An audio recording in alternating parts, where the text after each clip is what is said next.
Well, if you've read the first 200 or 300 pages of a Norwegian, you've already seen the influence of Yeah. film.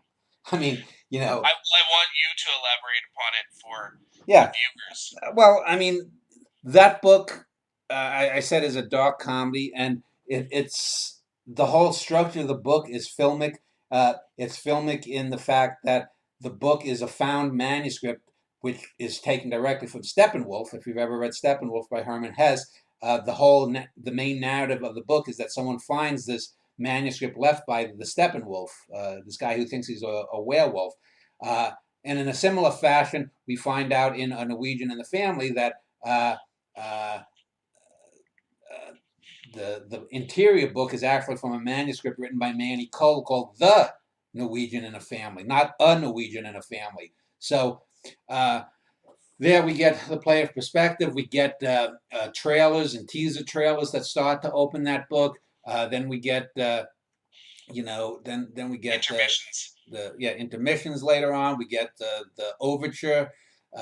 At the end of the book, as I said, I have screen credits that you have to read through, because once you finish the end of the novel, the book doesn't end. The novel ends, and then the book goes on, and then the book ends. So there's a difference between there's the novel. It's sort of like The Norwegian in the Family by Manny Cole is the novel, but the book contains the novel. The book, A Norwegian in the Family with Dan Schneider, contains that, and the book doesn't end where the novel ends. So that's just something to keep in mind as you read that.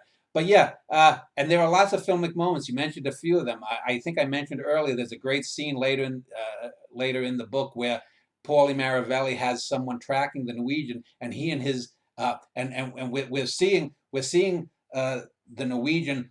The interesting thing is the great scene is Bit von Rheingold is having one of his film premieres. It's one of his straight films, his non-porno films in the late '60s, and for some reason the Norwegian is tracking Bit von Rheingold, and he's lusting after Bit von Rheingold's European babe, Monica something or other. I call it sort of loosely based on a Monica Vitti kind of character, and Bit sees the Norwegian. He thinks he's a guy named Phil Thompson for some reason.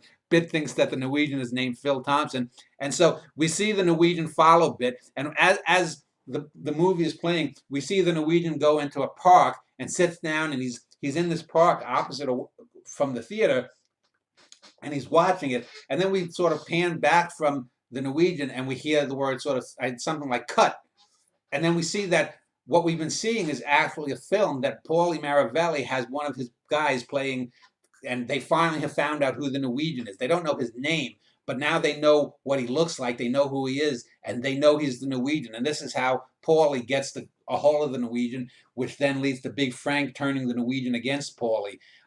And so there's the classic technique that's used in a number of films where we're watching something and we don't know that it's a film, or we don't know until we hear the word cut or something, or Paulie says turn on the lights or something. And so I do that in the book. And most often you hear people talking about films that have been influenced by books, and books that have been turned into films and whatnot. But why couldn't you do the reverse?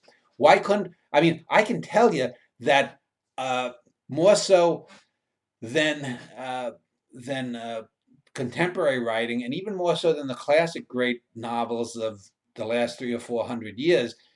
Films of the 20th century, and especially the foreign films that I've seen, have certainly influenced my writing more in giving you different ways of having perspective.